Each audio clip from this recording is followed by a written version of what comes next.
desperate times call for desperate measures. At least that's how the saying goes. But is it really true?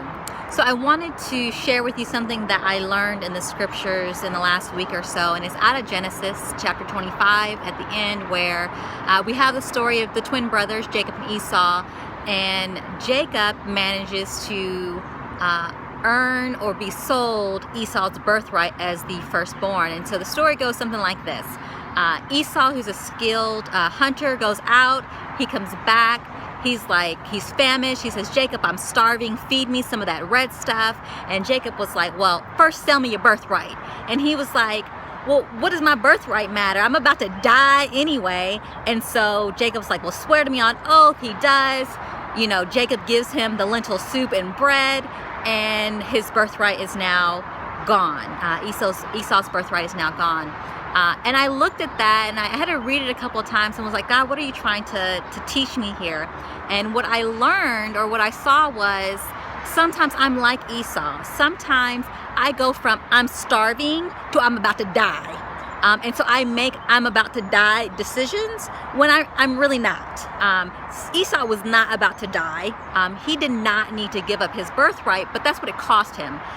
Thinking that he was in such a dire situation that he needed to do whatever it took to get him some lentil stew and some bread. He had enough energy to fight and argue with his brother over feeding him, as opposed to going to the pot himself and getting fed. And that's a whole nother subject of whether or not we can do for ourselves instead of expecting other people to do for us. But another thing that I looked at, I was like, Esau was a skilled hunter. This was not his first rodeo. And I thought, you know, if I was a hunter or any other, you know, enthusiast, I would have been prepared.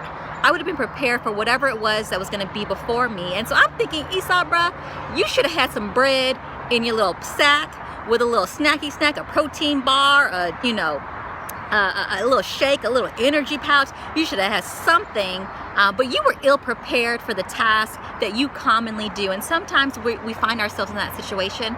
We're just not prepared. We're not prepared for what we normally do. And so we make these really bonehead decisions, like selling our birthright for some stew. And so I just wanted you to meditate on that, because that impacted me a lot. I can see how I've done the same thing, and I said, God, I'm like Esau. I have made some bonehead decisions, thinking that I was about to die and this is my last kind of hope, but it wasn't. And I look back and I'm like, well, I'm paying the consequences for that now.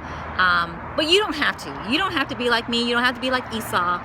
You can be prepared, and you can make sure that you look at your circumstances with sober estimate and not from this place of desperation or fear, which is where Satan really wants you to be, so that you can sell your eternity, your salvation, in exchange for some lentil stew.